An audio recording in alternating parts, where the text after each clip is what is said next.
자, 이재명 대표 말씀드린 것처럼 다음 주 목요일 오전에 검찰청사에 이제 모습을 드러낼 것이고요. 검찰 조사가 예정이 되어 있습니다. 이런 이재명 대표가 오늘 오전에는 법원의 모습을 드러냈습니다. 재판을 받기 위해서요. 선거법 재판입니다. 오늘이 그러고 보니 10번째 재판이었다고 하는데요.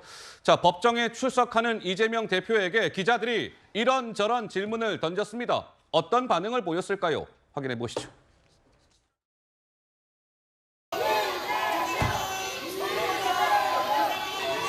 법문제를 만들어서 뒤집어 씌운다는 취지로 말씀하셨는데 조금 더 자세히 설명해 주실 수 있을까요?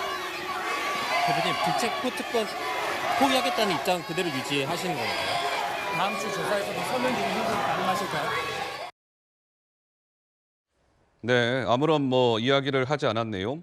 근데 8월 달만 보더라도 이재명 대표의 사법 리스크가 점점 본격화하고 있는 것일까요? 자, 오늘 지금 8월 11일 보신 바와 같이 선거법 재판 10번째 재판을 받기 위해서 법정에 출석을 했고 8월 17일 날 계속 말씀드린 것처럼 백현동 건으로 검찰에 출석해서 조사를 받아야 하고 8월 22일에는 이재명 대표가 직접 출석하고 그러는 건 아닌데 이재명 대표에게는 아주 중요한 재판이 열리죠.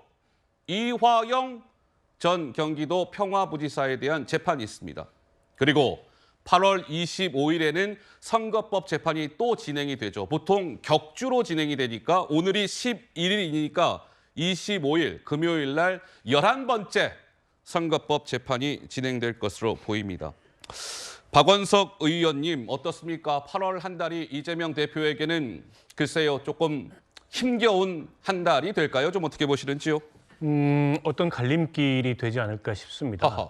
한동안 이재명 대표의 사법 리스크가 좀 잦아드는 거 아니냐. 예. 국회에서 대장동 관련된 체포동의안이 이제 부결이 되면서 그 수사가 별다른 진전을 보이지 못했거든요.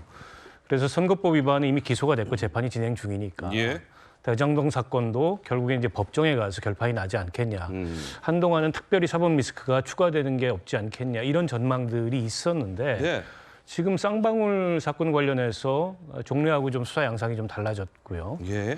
또 지금 백현동 사건 관련해서도 이제 그 검찰이 소환 날짜를 잡아서 다시 이재명 대표의 사법 리스크가 본격화되는 거 아니냐. 예. 이런 우려가 민주당 안팎에서 나오고 있고 그리고 지금 보시면 2주에 한 번씩 선거법 재판을 받고 있는데 받고 있죠.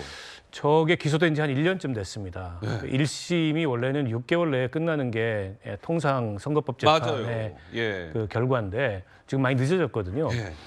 전망키로는 9월 중 늦어도 10월 이내에는 1심 결과가 나올 거다. 아, 이런 10월 전망들이 전에는 1심이 나올 거다. 예, 있어요. 근데 만약 저 선거법 재판 1심 결과 네. 당선 무효에 해당하는 이제 형을 받게 되면 그러니까 이른바 벌금 100만 원 이상. 예, 그러면 지금 이재명 대표의 가뜩이나 좀 불안정한 리더십이 더 흔들릴 가능성이 있고 예. 또 저게 대법원에 가서 확정이 되면 민주당이 지난 대선 때 보전받은 400억이 넘는 예. 그 선거 보전 비용을 토해내야 되거든요. 어허. 그러니까 이게 민주당의 리스크가 되는 상황이에요. 예.